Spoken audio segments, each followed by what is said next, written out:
fog slithered across the moor like spilled milk, swallowing the gas lamps of Lilythorn Hall. Inside the east wing, a single bulb flickered above a locked studio door.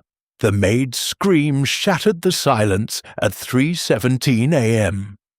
Evelyn Ashcombe lay slumped over her easel, brush still pinched between cold fingers, a half-finished portrait of a faceless woman staring back. No blood, no wound, yet the renowned painter was indisputably dead. Chapter 1. The Studio That Breathed. The fog had come in on little cat feet, as the American poet would say. But it did not sit looking over harbour and city upon a silent haunch. It prowled. It pressed its damp belly against the leaded windows of Lilythorn Hall, and left streaks like snail trails across the mullions. Inside the east wing, a single 40-watt bulb, swinging on a frayed cord, threw a cone of jaundiced light over the locked studio door. The brass knob was cold enough to sting the palm. At 3:17 a.m. precisely, the scream came. Not the theatrical shriek of a West End melodrama, but the raw, animal rip of a throat discovering something it was never meant to see. It tore through the sleeping house, ricocheted off oak panelling, and lodged in the marrow of every occupant. Poirot arrived 93 minutes later, stepping from the back of Inspector Japp's Wolseley, with the neatness of a man alighting at the Ritz. The gravel crunched beneath his patent shoes like the bones of small birds. He paused on the threshold, inhaling the night, peat, wet yew, and faintly linseed oil. "Mon Dieu," he murmured, "the house, she breathes," Japp grunted. "Country houses always smell of damp and secrets, Poirot. You'll catch your death." "Death has already caught someone else, mon ami. Let us see how thoroughly." The constable on duty fumbled with the key. His fingers were blue with cold and nerves. The lock clicked like a jaw snapping shut. The studio opened before them, a cavern of shadows and half-finished faces. Canvases leaned against walls like conspirators. A skylight, cracked in one corner, dripped condensation onto the parquet in slow, deliberate plops. The air tasted metallic, ozone, turpentine, and something sweeter, like crushed almonds. Evelyn Ashcombe lay as the maid had found her, torso draped over the mahogany easel, right arm dangling, left hand still curled around a No. 8 Filbert brush. The bristles were caked with a green so vivid it seemed to pulse. Viridian, Winsor & Newton, Series 7, imported from Paris only last month. Poirot had seen the invoice in the housekeeper's ledger. No blood, no wound visible. The pupils were pinpricks, the lips a delicate lavender. Yet the woman was indisputably dead.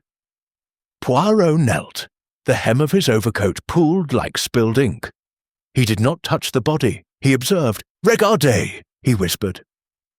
Beneath the left thumbnail, a crescent of dried pigment curved like a sickle moon. Viridian again. But the portrait on the easel, half-finished, a woman in Kia, a crimson ball gown, contained no green whatsoever.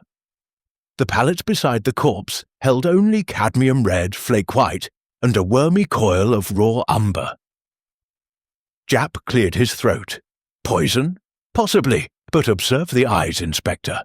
No conjunctival injection, no froth, the lips blue, yes, but not the cyanosis of cyanide. Poirot's gloved finger hovered over the canvas. This woman, she was painting after the clock struck 3. Someone finished her work. He straightened, eyes sweeping the room. A coal scuttle overturned. A single footprint in spilled ultramarine, small, heeled, the print of a woman's court shoe. It pointed toward the door, not away. Downstairs, the household had been herded into the Tudor parlour beneath a chandelier that had once illuminated Charles II's mistresses. The fire had sunk to embers. The portraits on the walls seemed to lean forward, eager for gossip. Poirot entered without ceremony. 5 faces turned toward him like sunflowers tracking a cold sun. Roderick Vale stood by the mantel, knuckles white around a tumbler of whisky. 33, heir to a bankrupt viscountcy, his dinner jacket strained across shoulders that had once rode for Oxford. A scar, thin pale, bisected his left eyebrow, souvenir of a duel in Prague over a ballerina who later drowned herself. Evelyn had painted him twice, once as Apollo, once as a corpse. Both portraits had vanished. Isolde Crane sat on a velvet pouf, spine straight as a palette knife. 30, rival portraitist to London's elite, her own canvases gathered dust in the Royal Academy's cellar. She wore mourning black, though Evelyn had been merely a contemporary, not a friend. Her gloved fingers worried a lace handkerchief. The lace was torn, the gloves kid leather stained faintly green at the tips. Dr. Septimus Black occupied the wing chair. Legs crossed, a leather-bound grimoire balanced on one knee. 45, physician turned occultist, expelled from the Royal College for unethical experimentation with mesmerism. His eyes were the colour of wet ash. They flicked to Poirot and away, as though the detective were a minor planet not worth orbiting. Madame Lefebvre reclined on the chaise longue, a vision in dove-grey silk and diamonds that caught the firelight like drops of blood. 50, Parisian patron of the arts, widow of an armaments magnate, rumoured mistress to half the Académie des Beaux-Arts. She had financed Evelyn's last 3 exhibitions and demanded exclusivity in return. The 5th occupant was the butler, Grimshaw, 60th a day, spine bent like a question mark. He stood behind the tea tray, knuckles gnarled as ginger roots. His eyes were red-rimmed, whether from grief or gin, Poirot could not yet tell. Young Mr. Ashcombe, the legal heir, was, according to Grimshaw, touring the Italian lakes with a party of aesthetes.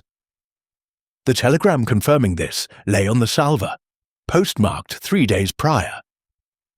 Poirot noted the crest. The Ashcombe, arms, but the paper was cheap. The ink smudged. "Monsieur, madame," Poirot began, voice soft as falling ash.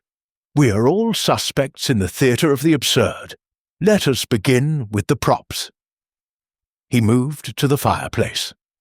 Propped against the fender was a canvas. Evelyn's self-portrait, throat slashed from ear to ear. The cut was precise, almost surgical.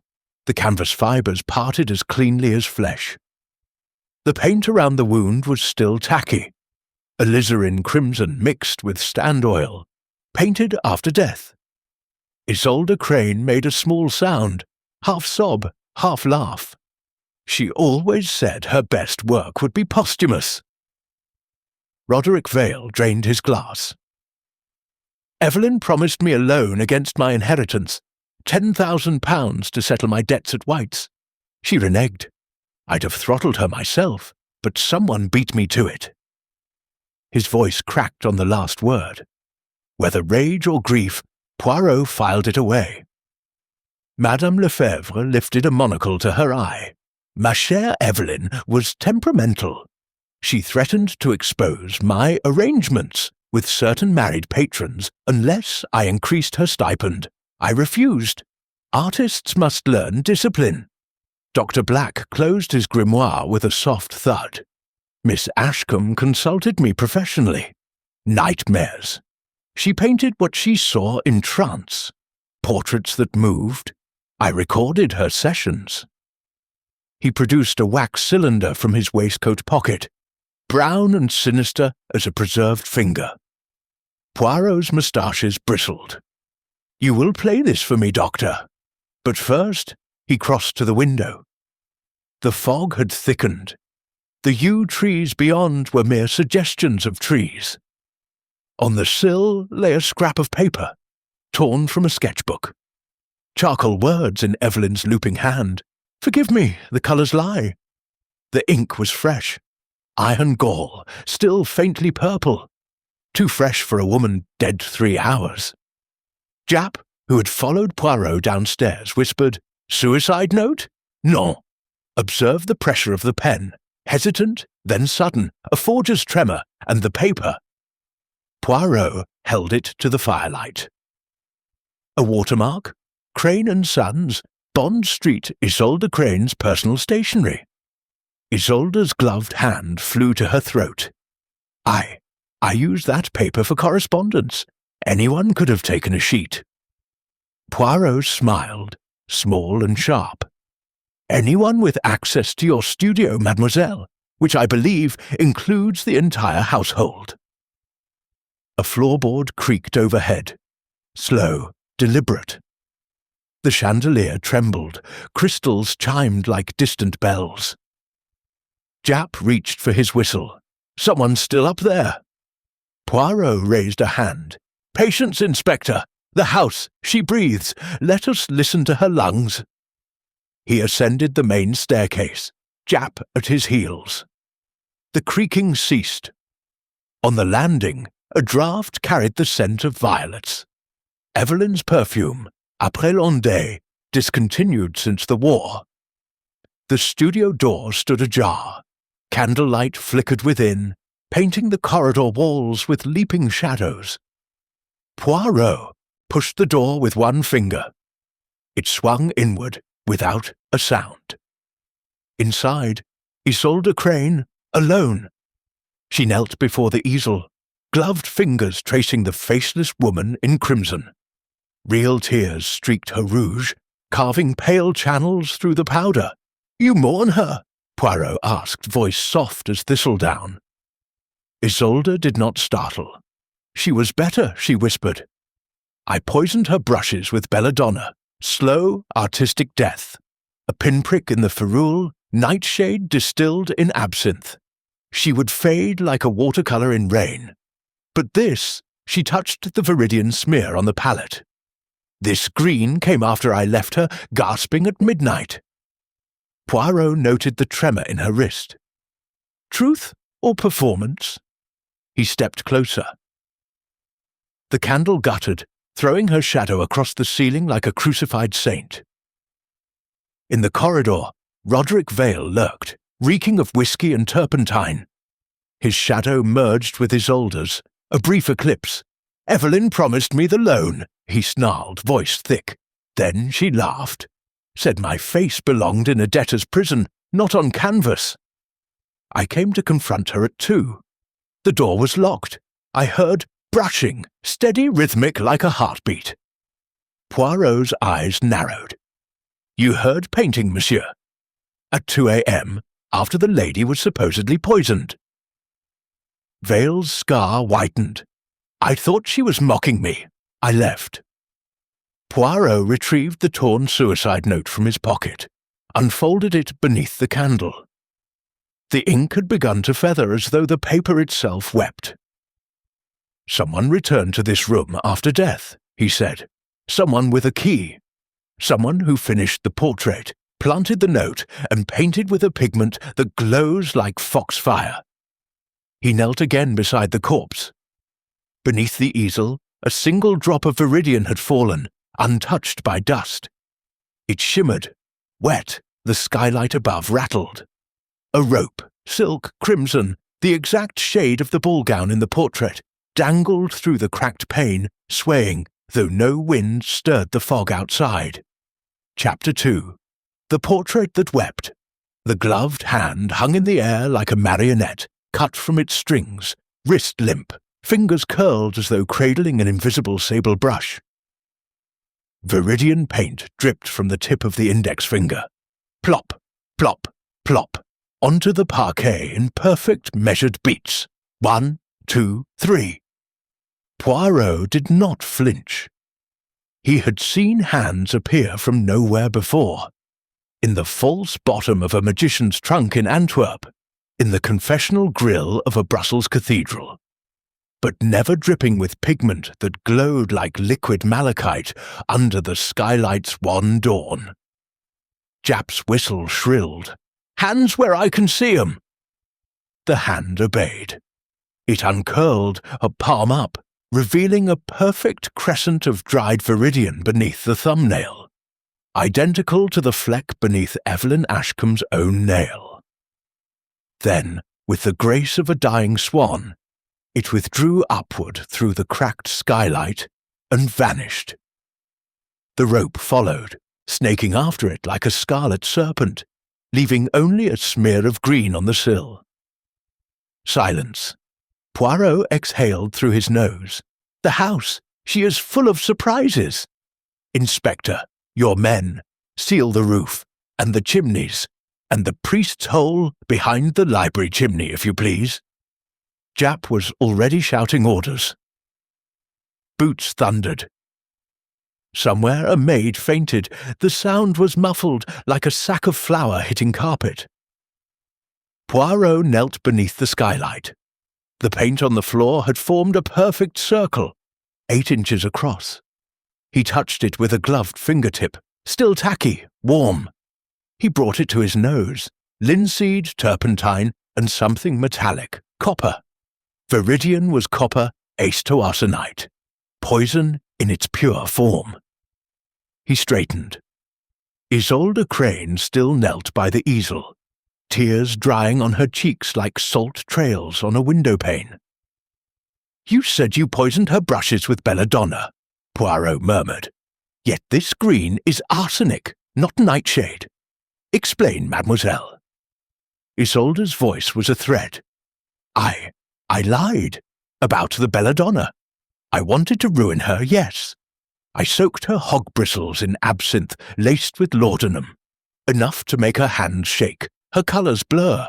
But I never touched arsenic. That was her green.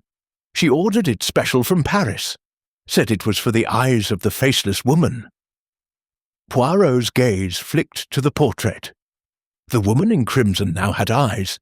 2 pinpricks of viridian, wet and glistening, as though freshly painted.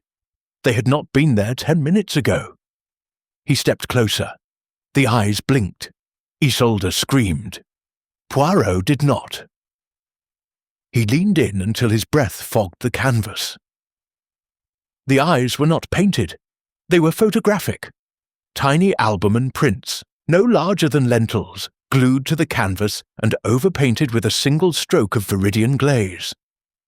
The glaze was still wet. It ran in a slow tear down the crimson gown. "Mon Dieu," he whispered, "the portrait she weeps." Jap burst in, red-faced. "Nothing on the roof. Rope ends in a knot, cut clean, no footprints in the dew. It's as if the house itself painted," Poirot finished. He turned to Isolde. "You will show me your studio, mademoiselle, now." Isolde Crane's studio occupied the west wing, a mirror image of Evelyn's but smaller, meaner. The skylight was intact. The air smelled of despair and cheap lavender water. Canvases leaned 3 deep against the walls. Society portraits with eyes scratched out, mouths sewn shut with coarse black thread. Poirot moved among them like a bishop through a cemetery.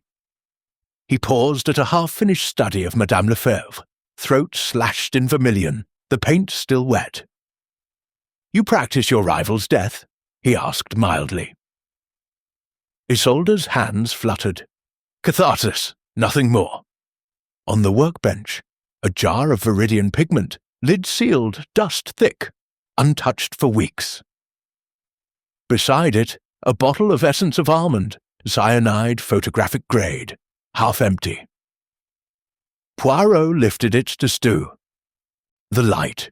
You develop your own plates, mademoiselle?" "For spirit photography," she said bitterly. "The sitters pay extra for ectoplasm." He opened a drawer. Inside, a stack of Crane & Son's sketchbook pages, one missing, torn cleanly at the perforation. The suicide note's twin. Isolde paled. Anyone could have taken one sheet. We? But only one person knew the exact weight of Evelyn's hand, the pressure of her pen, the loop of her Y. You, mademoiselle, forged the note, but you did not kill her. You merely prepared the stage. Isolde sank onto a stool. I wanted her ruined, not dead. When I found her at midnight, she was already cold. The brush was moving, by itself. I ran. Poirot's eyes narrowed. Describe the brush. Filbert, No. 8, Windsor and Newton. The bristles were green, glowing. In the corridor, Roderick Vale paced like a caged wolf. His cuffs were stained with turpentine, his eyes bloodshot. Poirot intercepted him outside the billiard room. You said you heard painting at 2 a.m., Monsieur Jahay, monsieur. Yet the maid found the body at 3:17. Explain the hour. Vale's scar twitched. I exaggerated. It was closer to 1. I'd been drinking. The door was locked. I rattled the handle. Heard brushing, steady like a heartbeat. Then a laugh. Evelyn's laugh. I thought she was mocking me. I left. Poirot produced a silver hip flask from Vale's pocket, monogrammed RV, half full of whiskey and something sharper. He sniffed. Absinthe? Medicinal, Vale muttered, for my nerves. Poirot unscrewed the cap. Inside the flask, a sediment of green crystals. He touched one to his tongue. Bitter, metallic. Arsenic, monsieur. Enough to kill a horse. You brought this to confront her. Vale lunged. Japp caught his arm. Easy, sir. I loved her, Vale roared. She promised me the money, then laughed in my face. Said my portrait would hang in the Tate as a cautionary tale. I wanted to frighten her, yes. But when I arrived, the studio was dark, silent. I left the flask on the doorstep, like a fool. Poirot's gaze flicked to the floor. A faint green smudge on the runner, heel-shaped, leading away from the studio. Dr. Septimus Black's study was a shrine to the uncanny. Shelves sagged under grimoires bound in unidentifiable leather. A human skull grinned from the mantel, painted with the zodiac symbols in gold leaf. The air smelled of myrrh and formaldehyde. Black stood at a rosewood cabinet, decanting a viscous green liquid into a crystal vial.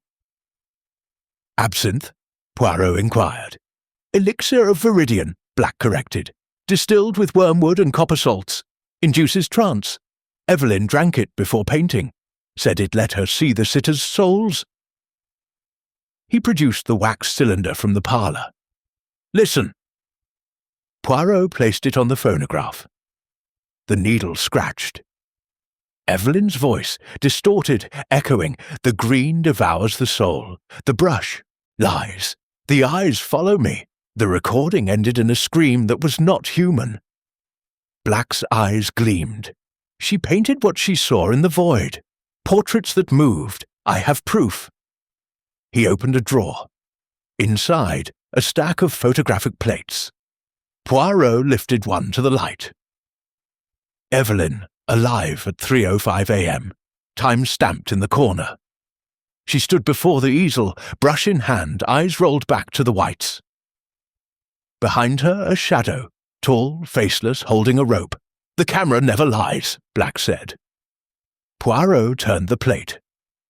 On the back, in Evelyn's hand, do not trust the eyes, Madame Lefebvre received Poirot in her boudoir, reclining on a chaise longue in a negligée of smoke-grey silk.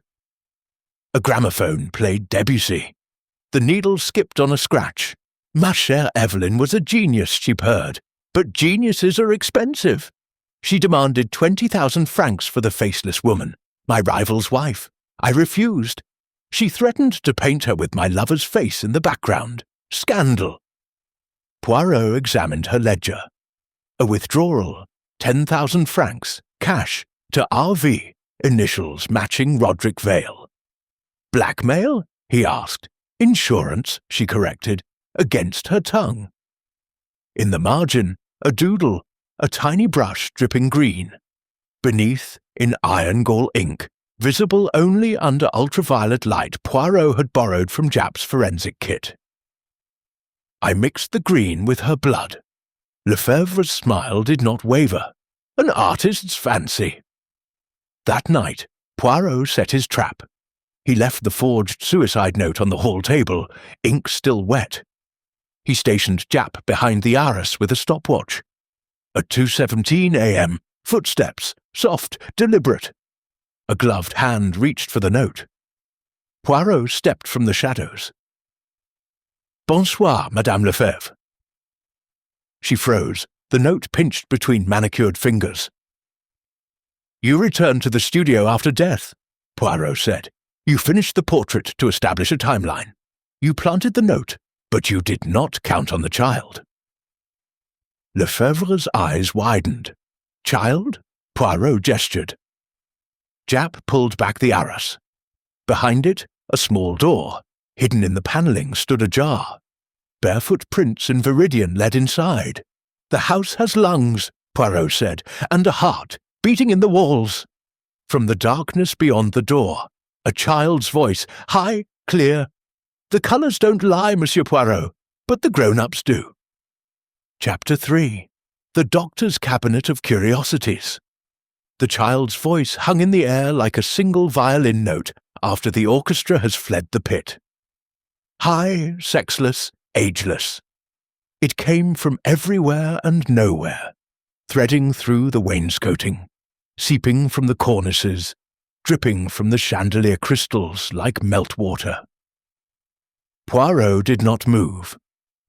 He stood in the centre of the Tudor parlour, overcoat buttoned to the throat, hands clasped behind his back, listening to the house breathe. Madame Lefebvre's face had gone the colour of wet parchment. The forged suicide note fluttered from her fingers and settled on the turkey rug like a dying moth. "Child," she repeated, the word brittle. "There are no children at Lilythorn. The last Ashcombe infant died in the cradle in 1918. Poirot's eyes, green as the pigment that haunted them, fixed on the hidden door. The Viridian footprints glowed faintly as though lit from within the wood. They were small, narrow, the arch high, a child's foot but elongated, almost fairy. "Yet children," he said softly, "are excellent at hiding, especially when the walls are thick and the grown-ups are blind." Japp lumbered forward, lantern raised. "Show yourself!" The footprints pulsed once, thump, like a heartbeat, then vanished, paint sinking into the grain as though the floor itself had drunk them. From the gramophone in Lefebvre's boudoir upstairs, the backwards laughter swelled, then cut dead. Poirot turned on his heel. "Inspector, the doctor's study, vite." Dr. Septimus Black's sanctum occupied the northwest turret. A circular room reached by a spiral stair, so narrow Poirot's shoulders brushed both walls. The air grew colder with each step. Frost feathered the arrow slits, though the night outside was merely damp. The door at the top was ajar. Candlelight spilled across the landing in a trembling fan. Inside, chaos had been choreographed. The rosewood cabinet lay on its side, vials shattered, green liquid hissing where it met the flagstones. The human skull had rolled beneath the desk. Its gold-leaf zodiac had melted into runic tears. The phonograph's horn was bent like a wilted lily. Dr. Black stood in the centre of the wreckage, arms outstretched, palms up. His shirt was soaked with viridian to the waist. It clung to his ribs like a second skin. His eyes, those wet ash eyes, were fixed on something Poirot could not see. "Doctor!" Japp barked. Black did not blink. His lips moved. Poirot leaned close. "The green devours the soul." The same phrase from the wax cylinder. Poirot followed Black's gaze. On the far wall, a tapestry, medieval, Flemish, depicted the Last Judgment. Souls writhed in viridian flames while demons with paintbrushes instead of pitchforks herded them into cauldrons. The flames moved. Tiny stitches of glowing pigment crawled across the weave like caterpillars. Poirot touched the tapestry. The threads were warm. "Phosphorescence," he murmured. "Radium paint, mixed with viridian. The child has been busy." Black's arms dropped. He swayed. She was here, the little sister, Evelyn's shadow. Jap caught him as he crumpled. "Steady, man." Black's breath rattled. Born wrong, hidden, fed on scraps and secrets. Evelyn taught her to paint in the walls, said she had purer vision. Poirot knelt, examining Black's hands. The fingertips were raw, nails split. Green pigment was ground so deep into the cuticles it looked like gangrene. "You tried to catch her," Poirot said. Black nodded. "For science. For art. She bit me." He held up his left hand. A perfect semicircle of child-sized teeth marks, crusted with dried blood and viridian. Poirot's torch swept the room. In the corner, a child's easel, barely 3 feet high, stood on a crate. On it, a canvas no larger than a dinner plate. The painting, Poirot himself. Moustaches exaggerated into green spirals, eyes scratched out with a palette knife. The scratches were fresh. Wood fibres curled like eyelashes. Beneath the easel, a trapdoor, iron ring green with age. Poirot lifted it. Stone steps descended into darkness, exhaling a draught that smelled of earth, mice, and linseed oil. Jap produced handcuffs. "Down we go." "Non." Poirot closed the trapdoor. "The child is frightened. We corner her now. She vanishes forever. We must invite her." He turned to Black. "You have more of the elixir?" Black pointed to a shelf. A single vial remained intact. Elixir viridis, absinthium cuprosenicum. The liquid inside glowed like absinthe under moonlight. Poirot uncorked it. The scent was anise and death. "Doctor, you will drink half, then you will call her." Black's eyes widened. "It will kill me." "Only if you lie," Poirot said. "Truth is the antidote." They arranged the study like a stage. Black sat in the wing chair, vial in hand, Jap hidden behind the tapestry. Poirot at the phonograph, needle poised, Black drank. His pupils dilated until the irises vanished. He began to speak, not in his own voice, but in Evelyn's, high and lilting. "Lily, come out. The bad man is gone. Your sister needs you." Silence. Then a scratching, like mice, like brushes on canvas. From the wainscoting, a panel slid aside. A child emerged. She was perhaps 8, perhaps 80. Time had warped her. Her hair was a tangle of gold and green paint.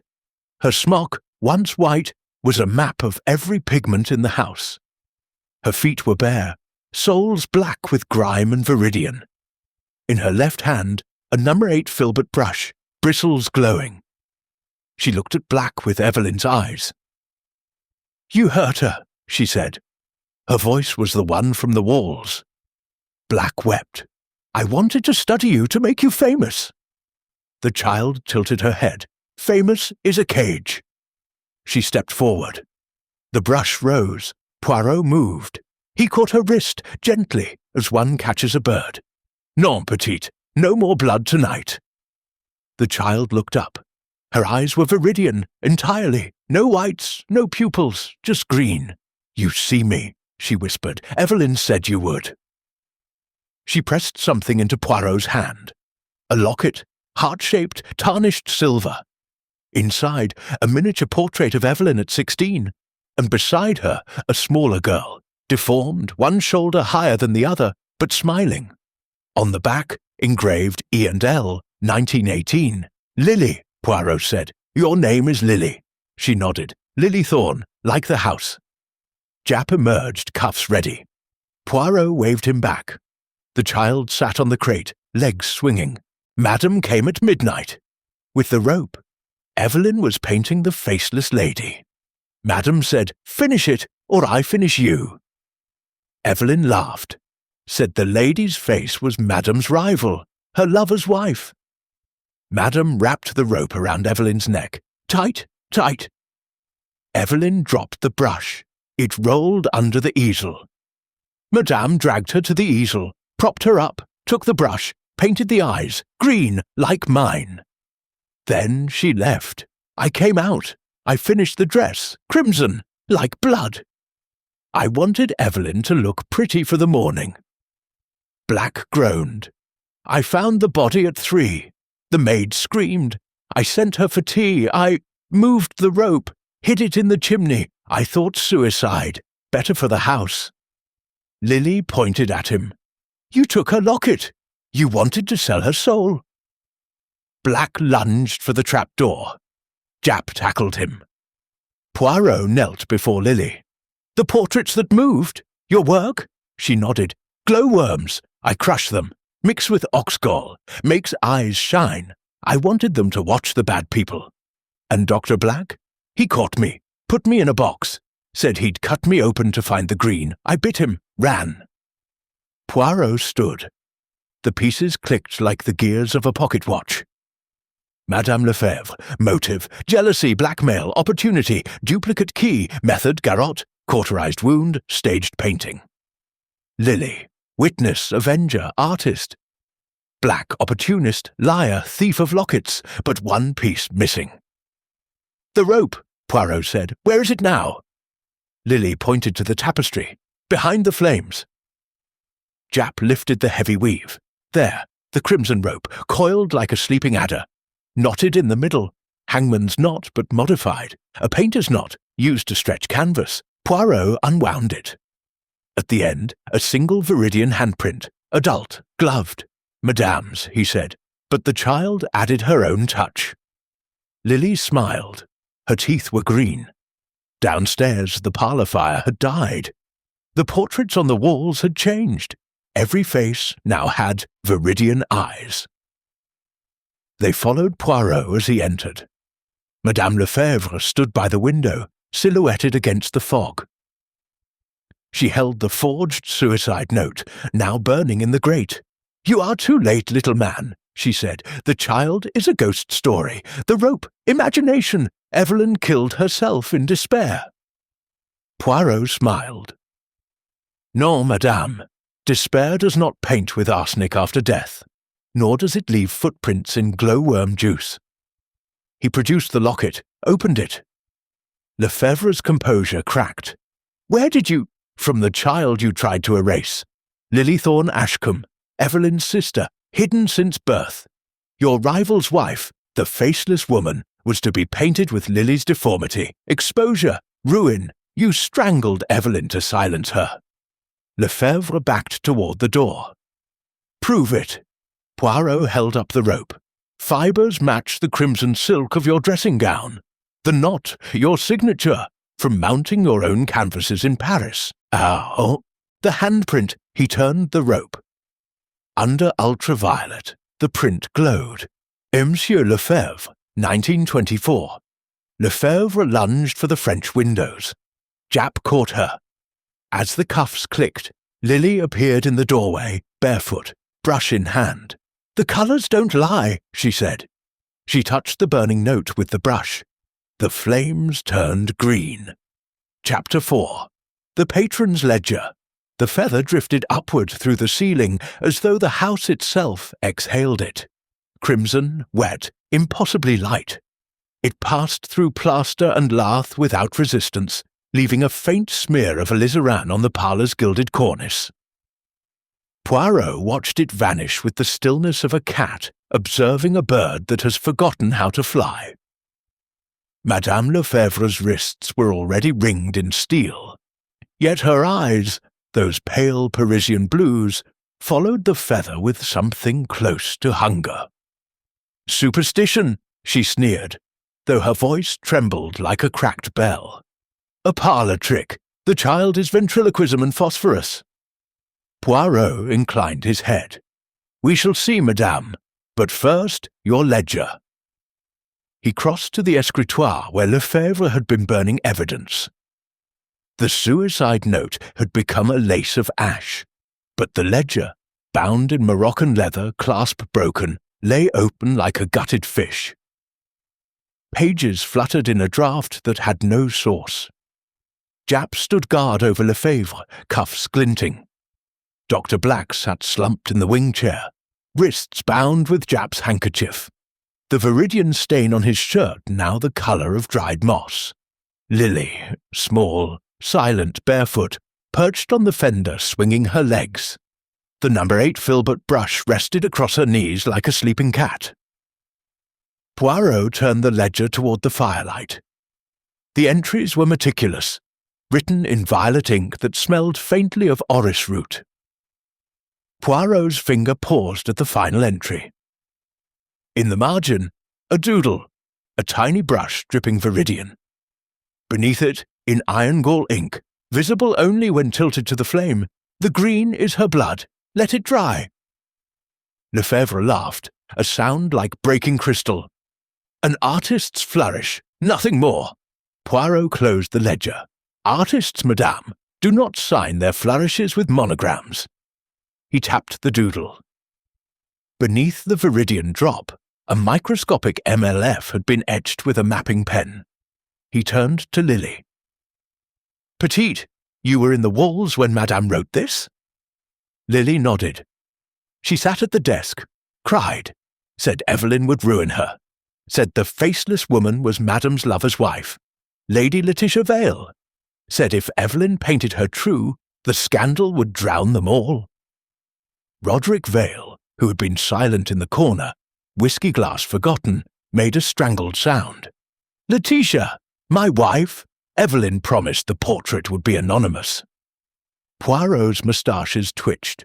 Anonymous, oui, until Madame Lefebvre threatened to withhold payment.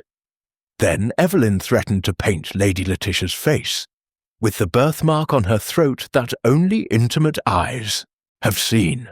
Blackmail, monsieur, a duel of canvases. Vale's scar whitened. I knew nothing of birthmarks. Yet you accepted 10,000 francs from Madame, Poirot said, to keep silent or to help. Vale lunged. Japp restrained him. Lily slid from the fender. She touched Vale's knee with the brush. A single stroke of viridian appeared on his trouser leg, glowing. You were in the corridor, she said. At 2 o'clock, you left the flask, absinthe and arsenic. You wanted Evelyn to drink to sleep, so you could steal the portrait and burn it. Vale's knees buckled. I only wanted to stop the scandal. Letitia's family would have cut her off. I'd have lost everything. Poirot's voice was soft. Everything, monsieur, including your soul. But you did not kill her. You merely prepared the stage, like Mademoiselle Crane with her forged note. He turned to Lefebvre. You, however, madame, wrote the final act. Poirot reconstructed the night with the precision of a watchmaker. At 11:47 p.m., Evelyn was alive, painting the faceless woman in crimson. Madame Lefebvre entered with the rope, silk, dyed to match the gown, stolen from the costume trunk in the attic. She demanded the portrait be destroyed, Poirot said. Evelyn refused. She laughed, said the painting was already half Lady Letitia, birthmark and all. You strangled her from behind. The rope bit deep, but you cauterized the wound with a heated palette knife, your own, from Paris, invisible to the casual eye. Lefebvre's lips thinned. Fantasy, Poirot continued. You propped the body at the easel, took the brush, painted the eyes, viridian, your signature green. Then you left, locking the door with your duplicate key. But you returned at 2:17 a.m. to plant the suicide note and finish the timeline. He produced the key from Lefebvre's reticule. Brass, newly cut, the bow filed into the shape of a tiny brush. Lefebvre's composure cracked. The child! She moved things! The rope, the portraits! Non, Poirot said. Lily only watched and avenged. He knelt before the child. The feather, petite! Where did it come from? Lily pointed upward. The studio. Evelyn's hat. The one she wore to the Ritz. I took a feather, painted it, made it fly so you'd know she was still here. Poirot stood, The case is closed. Almost. But the house was not done speaking. From the ceiling, the crimson feather descended again. This time it was not alone. A second feather followed, then a third, a flock. They swirled in a vortex above the hearth, forming letters in mid-air. The words hung glowing, then dissolved into sparks of viridian. Lefebvre screamed, "It's her! Evelyn!" Poirot raised a hand. "Non, it is Lily." The child stood on the fender, arms outstretched. The feathers obeyed her like trained starlings. She whispered in Occitan, the language of Evelyn's trances. La peinture ne ment pas, mais les peintres, oui. The painting does not lie, but the painters do. The feathers burst into flame, green flame, cold as moonlight. They fell as ash, revealing a final gift, a canvas, small, no larger than a prayer book. It had not been there moments before. Poirot lifted it. The painting, Madame Lefebvre, throat slit in viridian, eyes wide with the knowledge of her own end. The paint was wet. Lefebvre touched her neck. Her fingers came away red. Poirot examined the canvas. On the back, in Lily's childish scrawl, "Contact arsenic, from the green, for Madame." He turned to the child. "You laced the frame." Lily nodded. "She touched it, in the studio, when she painted the eyes. I knew she'd come back for it." Poirot's heart constricted. "You planned this?" "Evelyn taught me," Lily said. "Justice is a palette. You mix the colours carefully." Dawn crept through the fog, the colour of diluted blood. In the studio, Evelyn's body had been removed to the ice house. The easel stood empty, but the faceless woman remained, now with Lady Letitia's face, birthmark livid on her throat. The eyes were viridian, but dry. Poirot stood before it, Lily at his side. "You could have killed Madame sooner," he said. Lily shook her head. "Evelyn said the truth must be painted, not spilled. I waited, I watched. I let the grown-ups hang themselves with their own ropes." Poirot looked at the child. Deformed, brilliant, lethal. "What now, petite?" Lily touched the canvas. The birthmark faded under her finger, becoming a shadow. "I finish the portrait," she said, "then I leave. The walls are cold." Poirot produced the locket. "You will take this?" She shook her head. "Evelyn is in the paint now. That's enough." In the courtyard, Madame Lefebvre was loaded into the police van, alive but raving. The arsenic had been slow, enough to convict, not to kill yet. Roderick Vale was led away sobbing for his wife. Isolde Crane followed, head high, the forged note her only crime. Dr. Black was carried on a stretcher, muttering about souls and green devouring. Poirot lingered on the steps. Lily stood beside him, a small valise at her feet, packed with brushes, pigments, and the tiny easel. "Where will you go?" he asked. She pointed to the moor. "There's a cottage. The gamekeeper's, empty since the war. I'll paint the sky, it never lies." Poirot offered his hand. She took it. Her fingers were stained forever green. As the van pulled away, Lily looked back once. The house seemed to sigh, fog curling from the chimneys like smoke from a dying fire. In the studio window, the faceless woman watched them go. Her eyes were no longer viridian. Chapter 5. The Heir Returns. The moor swallowed the crimson feather as though it had never existed. Mist closed behind it like a theatre curtain. And the brushing sound, steady, patient, alive, faded into the heather. Poirot stood on Lilythorn's frost-rimed steps. Breath, fogging in small, perfect clouds. Lily's tiny hand was warm in his, but her gaze was already on the horizon, where the gamekeeper's cottage crouched beneath a stand of wind-bent rowans. Japs Wolseley coughed to life in the courtyard. Madame Lefebvre lay across the back seat, wrists cuffed, eyes rolled back to the whites. The arsenic on the miniature frame had been contact only. She would live to stand trial. Dr. Black was strapped to a stretcher in the second van, muttering about green-devouring souls. Roderick Vale and Isolde Crane followed in handcuffs, their faces pale masks in the dawn light. Only one name remained unspoken. Young Mr. Ashcombe, the legal heir, was due at any moment. Poirot released Lily's hand. "You will wait in the cottage, Petite. The police, they ask questions. You have answered enough." Lily's viridian eyes narrowed. "He's coming! The cousin! I smell his lies!" She pressed the No. 8 filbert brush into Poirot's palm. The bristles were still warm. "For luck," she said. Then turned and ran, valise bouncing against her hip. By the time Japp looked up, she was a smudge of white smock against the purple moor. Poirot watched until she vanished. Then he slipped the brush into his breast pocket, beside the locket. The telegram had been explicit. Yet, at 6:43, the gates creaked open and a motor car roared up the gravel. Sunburst yellow, dust of the local red clay thick on the running boards. Not Italian dust, Devon dust. The driver was tall, broad-shouldered, 28 if a day. His hair was the colour of wet sand, his eyes ashcombe grey. He wore a camel-hair coat 2 seasons out of fashion, and carried a pigskin valise monogrammed C.A. Cousin Charles Ashcombe.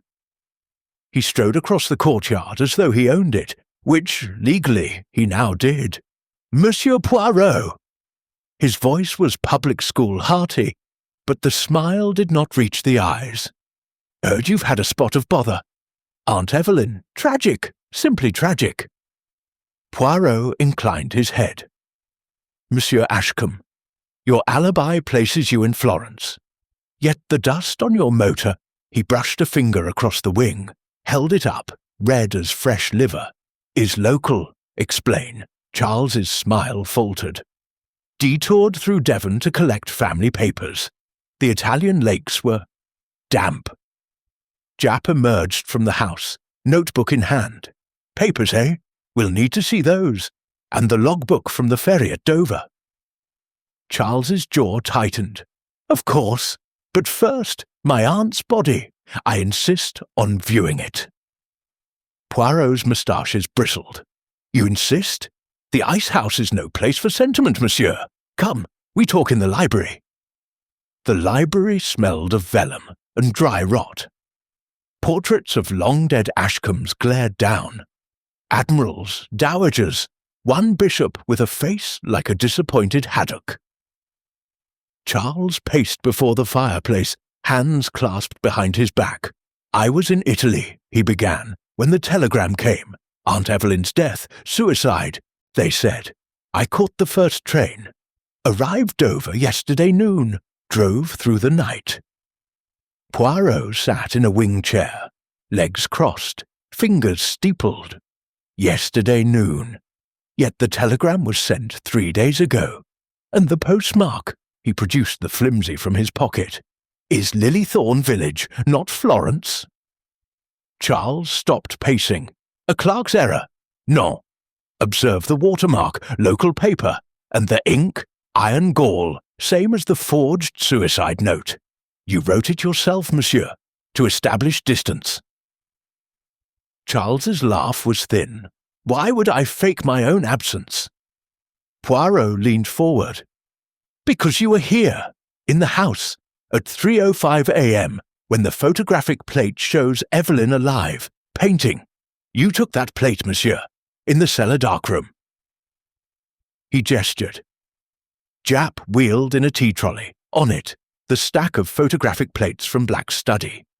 The top one, Evelyn at the easel, eyes rolled back, brush moving. Behind her, a shadow, tall, broad-shouldered, wearing a camel-hair coat. Charles's face strained. That could be anyone. Poirot lifted the plate to the light. On the back, scratched with a stylus, CA, 3:05 a.m. "Do not trust the heir Evelyn's hand," Poirot said. She knew you were coming. She left you a message." Charles lunged for the plate. Jap caught his arm. In the cellar, the dark room was a cave of ruby light. Trays of developer sloshed gently. The air reeked of acetic acid and secrets. Poirot pointed to the enlarger. On the baseboard, a negative, still wet. The image, Charles Ashcombe, standing over Evelyn's body, rope in hand. The timestamp in the corner, 3:17 a.m. "The maid screamed at 3:17, Poirot said. "Yet this negative was exposed at 3:17. You took the photograph as she screamed. You staged the entire scene." Charles's voice was a whisper. "She was already dead when I arrived. I swear it. I found her, slumped, rope around her neck. I panicked. I arranged her at the easel, took the brush, painted the eyes to make it look like suicide. The family name," Poirot's eyes blazed. "The family name. You strangled her for the inheritance, then photographed your own crime to establish a timeline. But you made one mistake." He held up the negative. In the corner, a reflection in the skylight. Lily's face, pressed to the glass from the outside. "The child saw everything," Poirot said. "She watched you climb the drain pipe. She watched you pose the body. She watched you develop the plate." Charles sank to his knees. "I didn't mean she laughed at me. Said the estate was entailed to a trust for deformed dependents. Said I'd get nothing but debts. I lost my temper. The rope was there, costume trunk, I didn't mean," Jap snapped to the cuffs. "Charles Ashcombe, I arrest you for the murder of Evelyn Ashcombe." Upstairs, the house exhaled. Poirot stood in the studio. The easel was empty, but the faceless woman's portrait leaned against the wall. Lady Letitia's face, now fully revealed, birthmark livid. The eyes were dry, but the crimson gown had a new detail. A tiny yellow motor car in the background, dust swirling. On the palette, a single brushstroke of Devon red clay. Poirot touched it, still wet. From the corridor, footsteps bare, light. Lily. She carried a small bundle wrapped in oilcloth. "For you," she said. Poirot unwrapped it. A canvas, 8x10 inches. The painting, Poirot himself, standing in the studio, moustaches perfect, eyes twinkling. Behind him, the faceless woman, now with Lily's face smiling. On the back, in Evelyn's hand, the little grey cells see clearly. "Thank you." Hercule Poirot's throat tightened. "You painted this." Lily shook her head. "Evelyn did. Before she died, she said you'd come. She left it in the walls for me to find." She pointed to the skylight. The crack had been mended with a patch of yellow motorcar paint Charles's scraped from the bumper. "I fixed it," Lily said, "so the rain stops crying." In the courtyard, Charles was loaded into the van, raving about green eyes in the walls. Jap slammed the door. Poirot lingered on the steps. The fog had lifted, the moor stretched gold and purple under a winter sun. Lily stood beside him, valise at her feet. "You will be safe in the cottage?" he asked. She nodded. "The gamekeeper left traps. I reset them for rabbits. And I have Evelyn's pigments, enough for a lifetime." Poirot knelt, eye to eye. "You could have killed him, Charles. With the arsenic, with the rope. Why spare him?" Lily touched the locket at Poirot's breast pocket. "Evelyn said justice must be seen, not hidden, like her." She hugged him, quick, fierce, smelling of turpentine and heather. Then she ran, valise bouncing, until she was a white dot against the moor. Poirot watched until she reached the cottage. Smoke curled from the chimney. A tiny easel appeared in the window, catching the sun. Jap joined him, lighting a cigarette. "Funny thing, Poirot. The will. Found it in the library safe. Evelyn changed it a week ago. Everything to a trust for Lily Ashcombe, my sister, wherever she may be. Charles gets the debts, nothing else." Poirot smiled, small and sharp. "The lady, she painted her own ending." He turned to the house. The portraits in the windows no longer watched. Their eyes were closed, as though sleeping. From the studio, A final sound. The soft swish of a brush on canvas. Chapter 6. The Séance. The yellow motor car rolled to a stop at the gates of Lilythorn Hall, as though an invisible hand had pressed the brake. The viridian handprint on the rear window pulsed once. Thump, like a heartbeat, then dissolved into dew. The engine ticked in the cold, but no driver emerged. Poirot stood on the steps, overcoat buttoned against the wind that now came sharp off the moor. Japp's cigarette had gone out between his fingers. He strode down the gravel. The driver's door was unlocked. Inside, the keys still in the ignition, a half-eaten barley sugar on the seat, and on the passenger footwell, a child's Wellington boot, green with paint. Poirot lifted it. The sole was caked with Devon red clay and a single feather, crimson dry now. Japp scratched his head. She nicked the motor, for a joyride. Poirot's eyes narrowed. For a message. She wants us back inside. He looked toward the cottage. Smoke still curled from the chimney, but the easel in the window was gone. The house had changed in the hour since dawn. The fog had returned, thicker, luminous, as though the moor itself exhaled green vapour. The front door stood ajar. The knocker, a bronze fox, had been twisted into a snarl. Inside, the temperature had plummeted.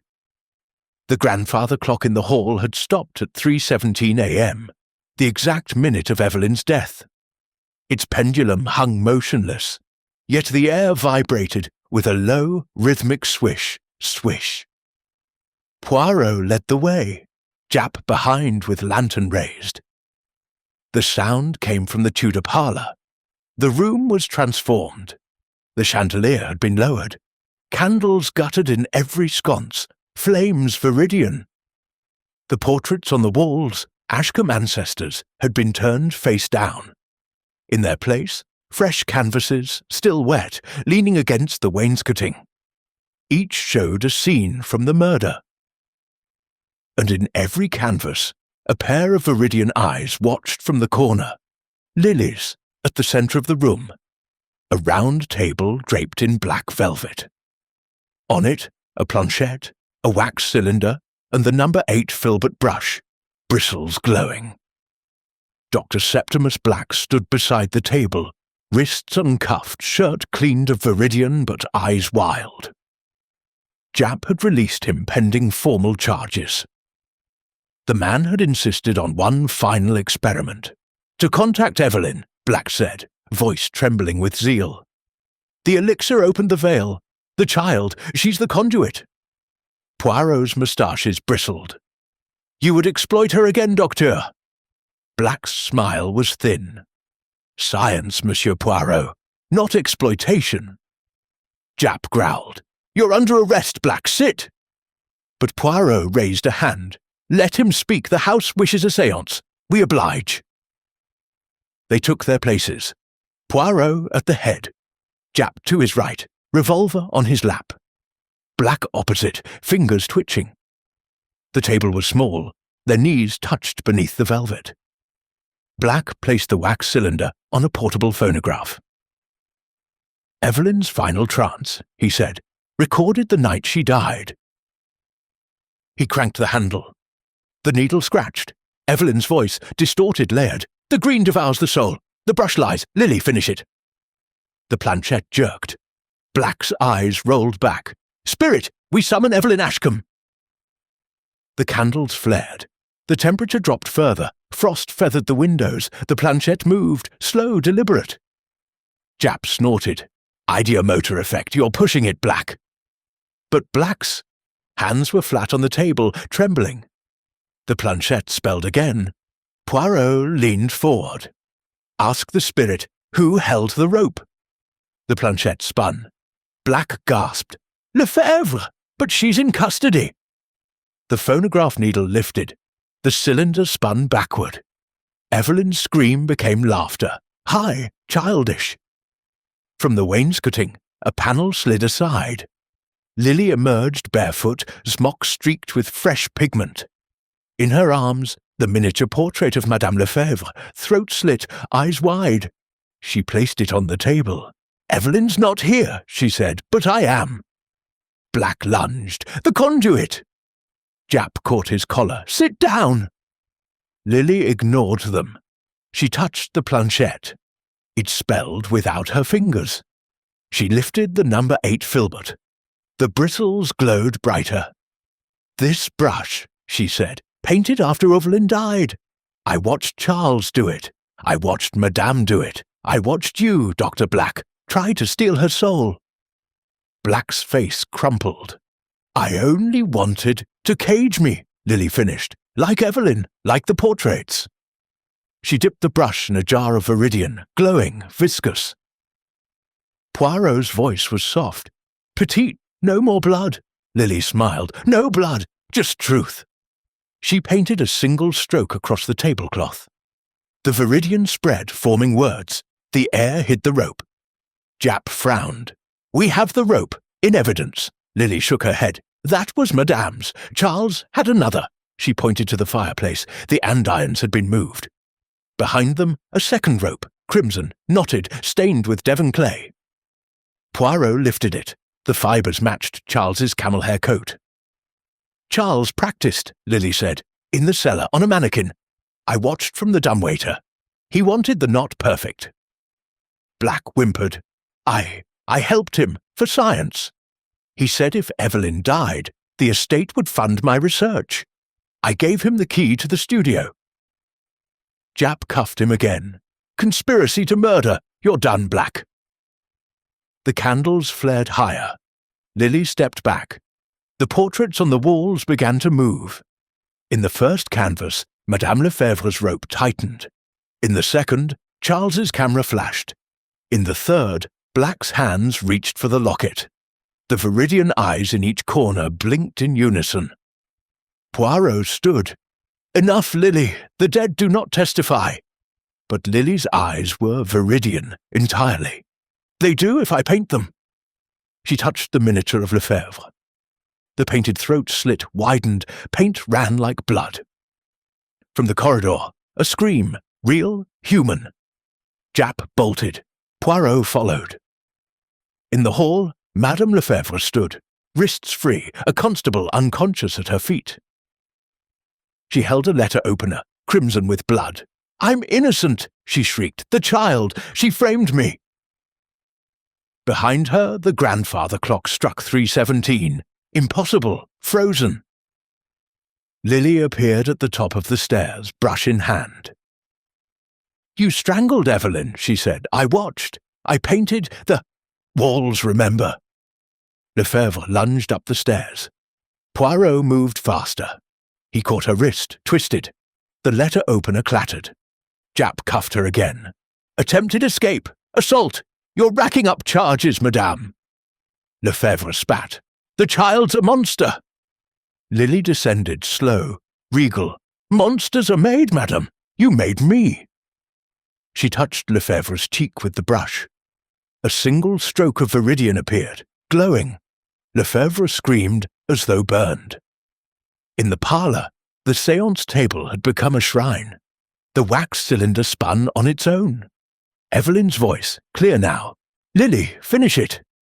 Lily lifted the miniature. The painted Lefebvre's eyes opened. Real eyes. Lefebvre's own, reflected in the wet paint. She collapsed, sobbing. I confess I killed her for the portrait, for the scandal. I strangled her. Charles helped stage it. Black provided the key. Veil the poison, crane the note. We all—" Her voice broke. Poirot knelt. "All of you. A conspiracy of canvases." Lily touched the table. The viridian words faded. "The truth is dry now," she said. Dawn again. Real dawn. The fog lifted. The candles guttered out. The portraits returned to stillness, eyes closed. Poirot gathered the canvases. On the back of each, in Evelyn's hand, for Lily. Paint the light Japp loaded the prisoners. Lefebvre, Black, Charles, all raving about green eyes. Lily stood on the steps, valise packed, easel on her back. "You will be safe?" Poirot asked. She nodded. "The cottage has windows. I'll paint the moor, the sky, the truth." She hugged him. The brush in his pocket pulsed once, warm. As the vans pulled away, Lily walked toward the moor. The yellow motor car followed, driverless, at a child's pace. In the studio window, the faceless woman, now Lily's face, smiled. Chapter 7. The Palette Knife. The green letters hung in the sky above the moor for exactly 7 seconds. The end is the beginning. Then, dissolved into ordinary wood smoke, the cottage chimney resumed its quiet breathing, and the yellow motor car, still driverless, rolled to a gentle stop beside the gamekeeper's gate. Poirot watched from the steps of Lilythorn Hall, overcoat collar turned up against the wind that now smelled only of peat and heather. Japp's vans had vanished down the lane, taking Madame Lefebvre, Dr. Black, Charles Ashcombe, Roderick Vale, and Isolde Crane toward Exeter Jail. The house behind him was silent, no brushing, no footsteps, no child's laughter echoing in the walls. Yet the studio door stood open. Poirot's patent shoes crunched across the gravel. He paused at the threshold, hand on the brass knob, cold, ordinary. Inside, the easel was bare. The faceless woman, now Lily's face, had been removed. On the parquet, a single palette knife lay where Evelyn's body had slumped. Silver, bone-handled Winsor & Newton. The blade was clean, but the ferrule bore a notch, 0.5 millimeter missing, as though snapped off by force. Poirot knelt. Beneath the easel, dust had been disturbed. He brushed it aside with a gloved finger. There, a tiny shard of steel, no longer than a fingernail, flecked with dried skin and viridian pigment. He straightened, eyes narrowing. The wound that was not a wound. Japp returned at noon, alone, the Wolseley spitting gravel. "Coroner's preliminary," he said, waving a telegram. "No rope marks, no petechiae, no arsenic in the stomach. Death by exsanguination, single incision, left carotid, cauterized instantly. The blade was heated, invisible to the naked eye." Poirot held up the shard. "This blade," Japp whistled. "Palette knife, that's a new one. Non, mon ami, an old one, observe." He led Japp to the studio wall. A row of knives hung on magnetic strips, each labelled in Evelyn's neat copperplate. "The empty slot, number 8, viridian." "The missing knife," Poirot said, "used to paint after death, to stage the scene, to hide the truth." He placed the shard under a magnifying lens. The edge was serrated, not from wear, but deliberately filed. "A surgeon's precision," Japp muttered. "Or an artist's," Poirot corrected. "Who better to know the anatomy of a throat?" They gathered the evidence in the Tudor parlour. The palette knife, reassembled with the shard, lay on the velvet table beside the crimson rope, the forged suicide note, the arsenic flask, the photographic plates, and the miniature of Lefebvre with its poisoned frame. Poirot arranged them like a still life. "Regardez," he said, "a conspiracy of 5, but only one hand held the knife." He lifted the knife. The bone handle was warm, impossible after hours in the cold studio. Japp frowned. "Residual heat? Non. Observe the grain." Poirot turned the handle. Beneath the bone, a thin copper wire ran to the blade, connected to a tiny battery concealed in the ferrule. "A heating element," he said, "like a branding iron. The killer pressed it to the wound. The blood cooked, the skin sealed, no mark, no mess. The body painted for 3 minutes after death, enough to establish suicide." He demonstrated on a sheet of paper. The blade hissed, the paper curled, edges blackened. Japp paled. "Who built it?" Poirot pointed to the magnetic strip. Beside the empty slot, a label in Black's spidery hand. Prototype, electrocautery knife, for surgical precision in pigment mixing. Patent pending Dr. Black, Poirot said, but he did not act alone. They found Black in the ice house, under guard, wrists bandaged where the cuffs had bitten. His eyes were lucid now. The elixir's fever burned away. "You built the knife," Poirot said. Black nodded. "For Evelyn. She wanted to mix pigments at blood heat. Said it made the colours sing. I added the battery for safety." She laughed. "Said it was perfect for throats." His voice cracked. "I didn't know. You knew enough," Poirot said. "You gave Charles the key. You helped stage the body. You stole the locket to sell her soul. But you did not strike the blow." Black wept. "Lefebvre, she came to me. Said if Evelyn painted Lady Letitia's birthmark, her patron would withdraw funding. She begged me to scare Evelyn. I gave her the knife. I thought a threat, a cut on the canvas, not the throat." Poirot's voice was ice. "You thought wrong." Madame Lefebvre was brought from the van, hair unbound, diamonds gone. She sat in the wing chair, wrists cuffed to the armrests. "You used the knife," Poirot said. She laughed. "High, brittle." "Prove it." Poirot held up the rope.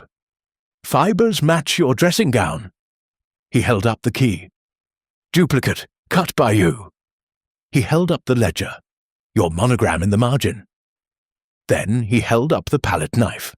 "And this, your fingerprints in the bone handle, etched by acid from the viridian pigment. You pressed it to her throat at 3:05 a.m. You cauterized the wound. You painted the eyes. You left." Lefebvre's smile faded. "The child! She moved the knife. She framed me." Poirot shook his head. Lily watched. She did not touch. She only painted the truth. He turned to Japp. "The confession is complete, but one mystery remains." He lifted the miniature of Lefebvre, the throat slit, the eyes wide.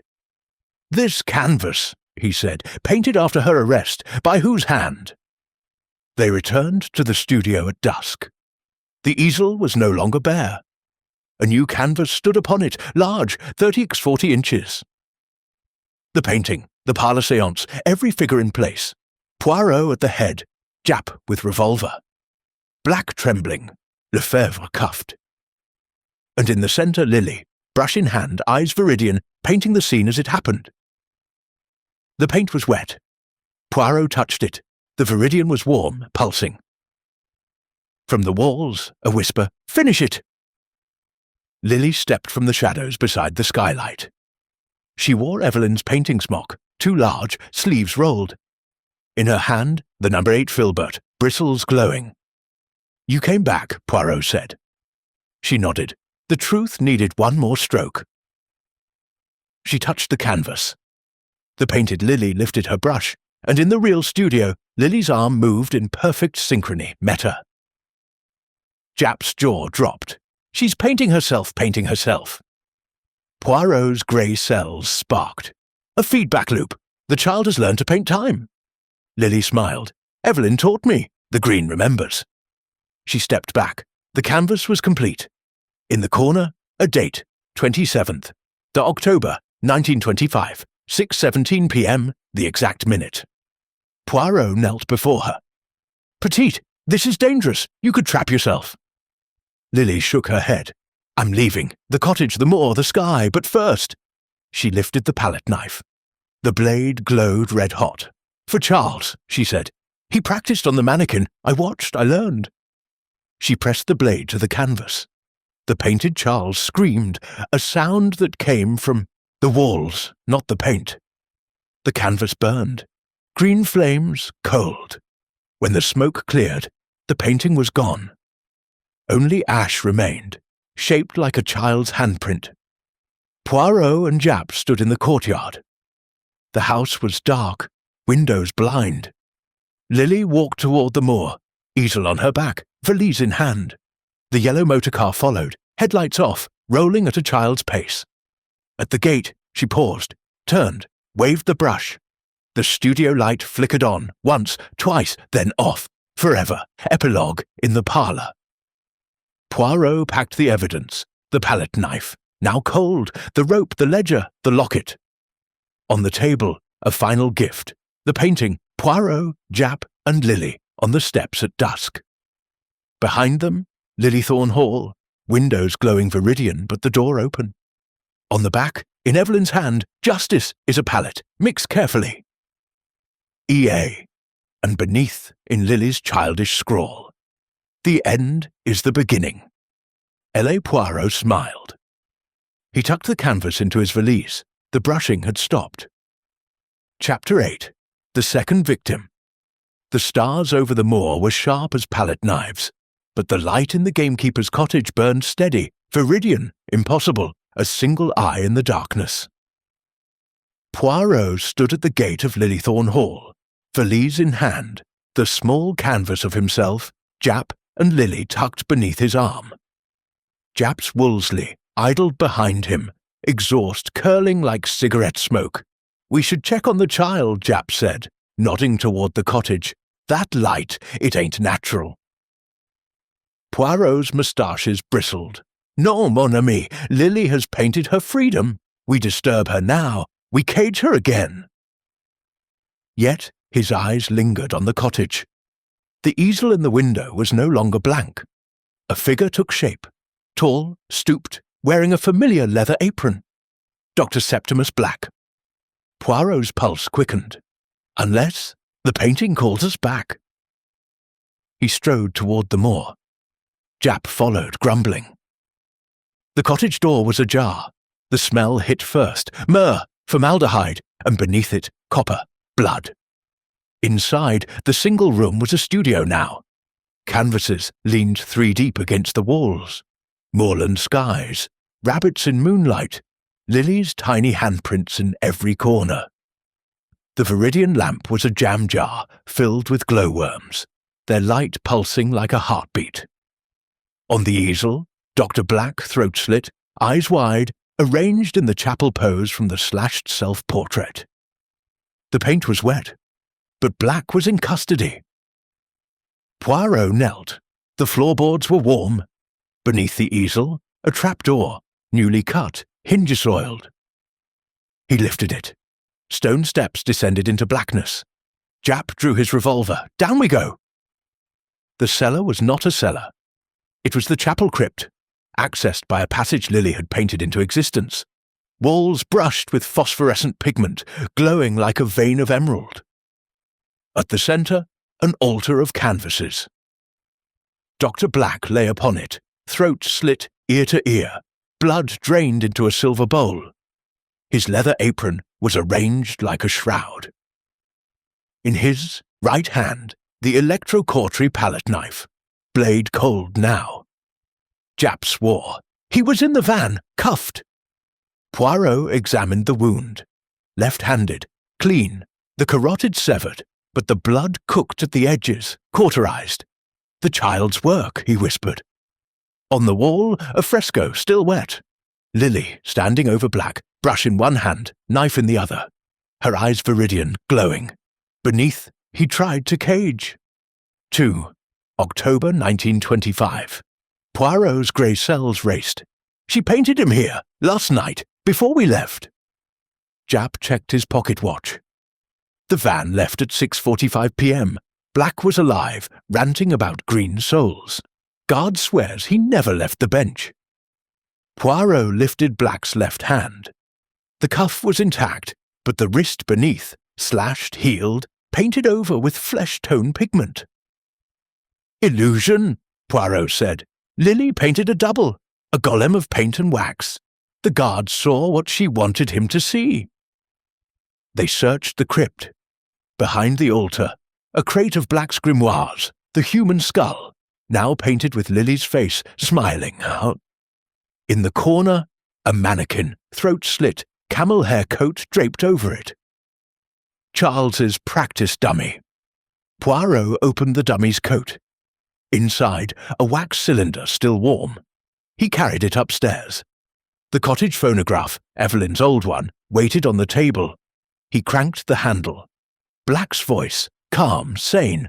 "I deserve this. I tried to cut her open, to find the green. She warned me. The brush lies. I didn't listen."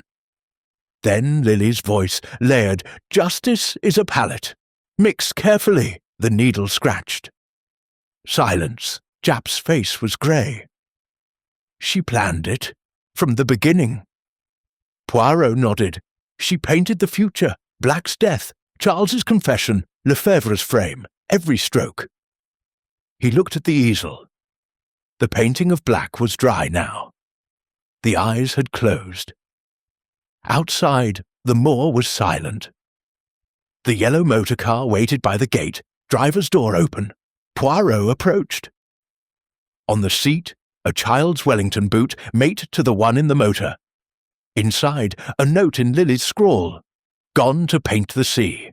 Don't follow. The walls are cold. Beneath, a single viridian handprint glowing. Jap touched it. The print was warm. She's not a child, he said. She's something else. Poirot's eyes were on the horizon. The cottage light had gone out. She is Lilythorn, he said. The house, the moor, the paint, all of it. They returned to Lilythorn Hall at midnight. The house was dark, but the studio light burned, viridian steady. Poirot entered alone. The easel held a final canvas. The painting, the parlour, the séance, every suspect in place. But now, a new figure stood behind Poirot. Lily, brush raised, painting the scene. And in the corner, a mirror. In the mirror, Poirot, watching Lily paint Poirot watching Lily. Infinite regression. The paint was wet. Poirot touched it. The viridian was warm, pulsing. From the canvas, Lily's voice, soft, real. You see me? Monsieur Poirot. Now I see you. The painted Poirot turned. His eyes were viridian. Real Poirot stepped back. The canvas Poirot stepped forward. The barrier thinned. Poirot drew the number 8 filbert from his pocket, the one Lily had given him. The bristles glowed. He painted a single stroke across the canvas. Black, a door. The painted Poirot stopped. Real Poirot whispered, Non, petite, the story ends here. He painted the door shut. The canvas went dark. The light in the studio flickered out. Dawn, Poirot and Jap stood in the courtyard. The house was silent. The studio door was locked, the key gone. Jap lit a cigarette. The coroner'll want Black's body. Poirot pointed to the chapel. The crypt door was sealed. Painted over with viridian seamless, she buried him in the walls, Poirot said, with the others. He opened his valise. The small canvas of himself, Jap and Lily was gone. In its place, a new one. The painting, Poirot and Jap in the courtyard, dawn light on their faces. Behind them, Lilythorn Hall, windows dark, but the studio window glowing viridian. In the window, Lily waving goodbye. On the back in Evelyn's hand, the little grey cells see clearly. The green sees forever. E.A. and beneath, in Lily's scrawl, thank you for the door. Ella Poirot smiled. He tucked the canvas away. The Wolseley pulled away.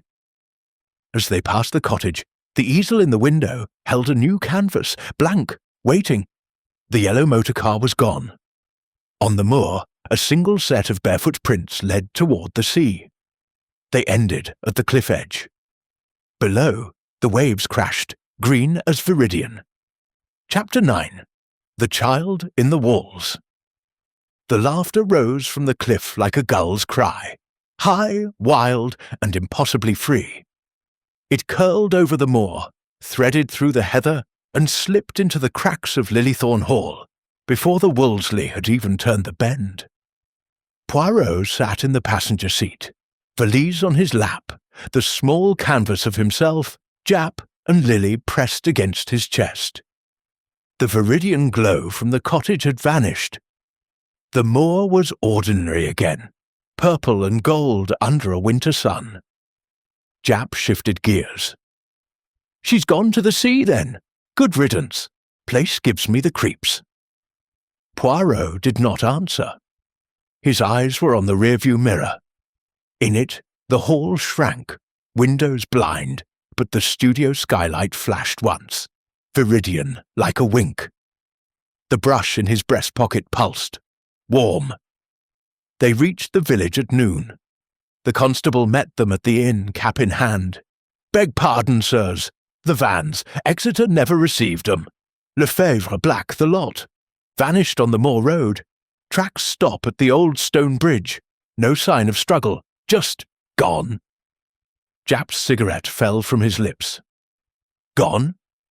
Poirot's grey cells ignited. The child painted them away. He turned the Wolseley back toward Lilythorn.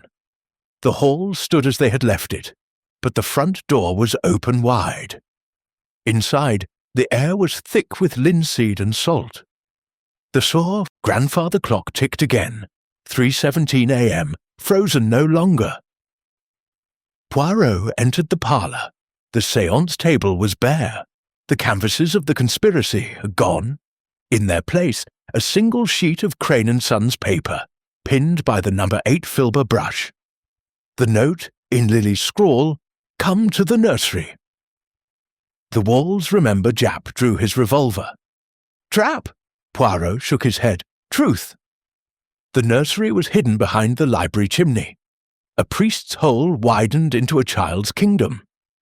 The door was painted shut, but the viridian outline glowed. Poirot pressed the brush to it. The paint dissolved like sugar in tea. They stepped inside. The room was a womb of colour. Walls papered with Evelyn's early sketches, fairies, ponies, a deformed child with viridian eyes. A tiny bed, sheets embroidered LA, a rocking horse, mane painted green. At the centre, an easel, child-sized. On it, a canvas, half-finished, the painting, the nursery, exactly as it was. Poirot and Japp entering. Lily at the easel, painting them entering. The painted Lily turned. Her eyes were viridian. Real Lily stood beside the easel, barefoot, smock clean. "You came," she said. Poirot knelt.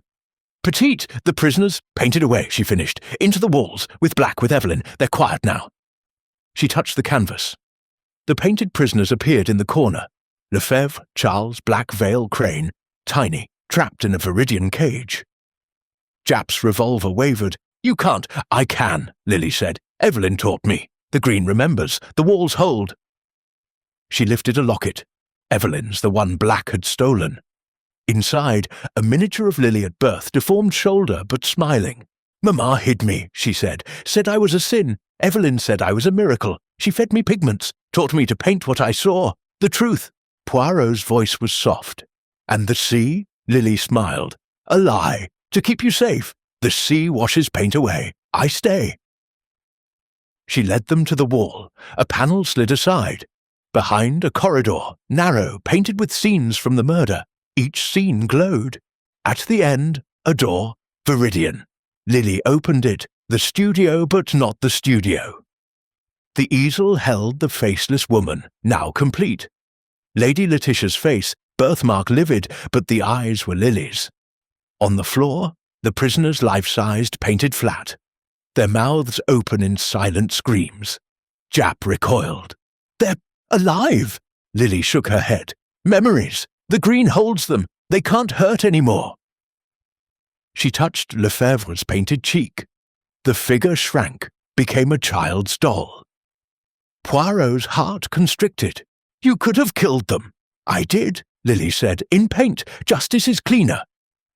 She led them to the crypt. The altar was gone. In its place, a mural. Evelyn standing in a field of heather, brush in hand. Lily beside her, deformed but tall. The moor stretched behind them, endless. On the wall, in Evelyn's hand, for Lily, paint the light. Lily touched it. The mural glowed. "This is my home now," she said. "The walls, the moor, the paint." Japp's voice was hoarse. "You can't stay here alone." Lily smiled. "I'm not alone. Evelyn's here. Mamma's here. The prisoners are quiet." She opened her valise. Inside, pigments, brushes, the yellow motorcar keys. "I'll paint the sea from memory," she said, "and the sky. And you, Monsieur Poirot, when you're old?" Poirot knelt. "You could come with us. London. Paris, a gallery. Lily shook her head. Galleries are cages. The moor is free. She hugged him. Her hair smelled of turpentine and salt. Take this, she said, the painting, Poirot, Jap, and Lily in the nursery. Behind them, the mural of Evelyn and Lily in the heather. On the back, the little grey cells see clearly, the green sees forever. A thank you for the door. L.A. Poirot tucked it into his valise. They left her in the nursery. The panel slid shut. The viridian outline faded. Outside, the moor was silent. The cottage was dark. The yellow motor car was gone. Jap lit a cigarette. What do we tell Exeter? Poirot smiled. The truth. The prisoners escaped. Into the walls. Jap snorted. They'll lock us up. Poirot's eyes were on the hall. The studio skylight flashed once. Viridian, then dark. Let them, he said. The walls remember. The Wolseley pulled away. As they passed the cliff, the waves crashed green. The brush floated, bristles glowing, painting the foam. In the foam, a child's face, Lily's, smiled. Chapter 10. The green devours the soul. The yellow door stood open on the moor like a wound in the heather. Sunlight poured through it. Ordinary winter light, yet it carried the scent of turpentine and salt. Lily stepped across the threshold. Valise in one hand, the number 8 filbert brush in the other. The door framed her for a single heartbeat. Small, deformed, radiant, then folded into itself with the soft sigh of wet paint on canvas. The moor was empty. Poirot watched from the Wolseley, parked at the cliff's edge. The engine ticked as it cooled. Jap's cigarette had burned to a stub between his fingers. She's gone, Jap said, properly this time. Poirot did not answer. His eyes were on the place where the door had been. The heather was undisturbed, but a single viridian handprint glowed on a stone, warm, pulsing, then fading like breath on glass. They drove to Exeter in silence. The coroner's office was a grey slab of a building, smelling of carbolic and despair. The vans had never arrived. The prisoners, Lefebvre, Charles, Black, Vale, Crane, were listed as escaped. The guard swore he had blinked and the bench was empty. Poirot laid the evidence on the desk, the palette knife, the rope, the ledger, the locket, the photographic plates, the miniature with its poisoned frame. And the child? The superintendent asked. Poirot placed the final canvas on the pile.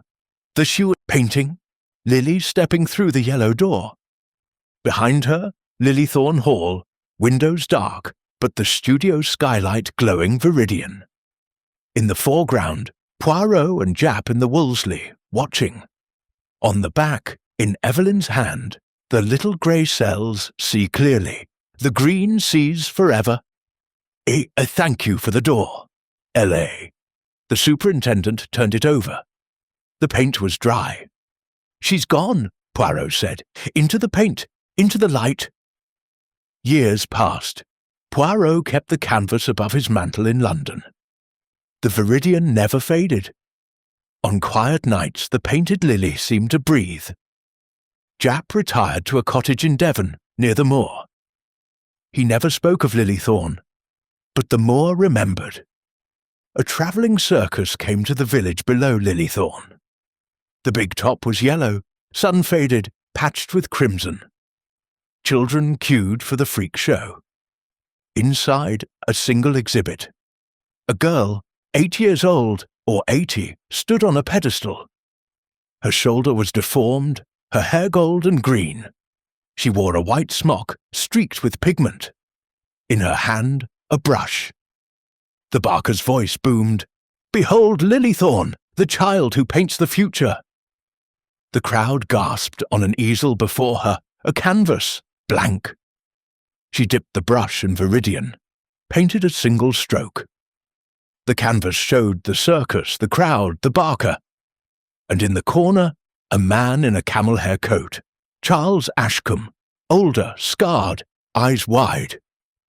The painted Charles stepped off the canvas, The real crowd screamed. The painted Charles walked through them, untouched. He knelt before Lily. "I'm sorry," he whispered. Lily touched his cheek with the brush. A stroke of viridian. He dissolved into paint. The canvas was blank again. Summer, 1935. Madame Lefebvre, released on a technicality, opened a gallery in Paris. Her first exhibition, Portraits of the Damned. The centerpiece, a self-portrait, throat slit, eyes viridian. On opening night, the painting bled. Green, the guests fled. Lefebvre locked the doors. In the morning, the gallery was empty. Only the painting remained, now showing Lefebvre, tiny, trapped in a viridian cage. Autumn, 1940, London burned. Poirot, evacuated to the countryside, opened his valise. The canvas of Lily stepping through the door had changed. Now, Lily in a field of heather painting the sky. Behind her, Evelyn, tall, whole, smiling. The viridian sky glowed. Poirot touched it. The paint was warm. From the canvas, Lily's voice, soft, real. "The war ends in green, Monsieur Poirot. Paint the piece." He took a brush, painted a single stroke. Black door. The painted Lily stepped through. The canvas went dark. Jap died in his sleep at the funeral. A small girl attended, deformed shoulder, viridian eyes. She left a canvas on the grave. The painting, Jap, young, smoking, grinning. Behind him, Poirot, moustaches perfect.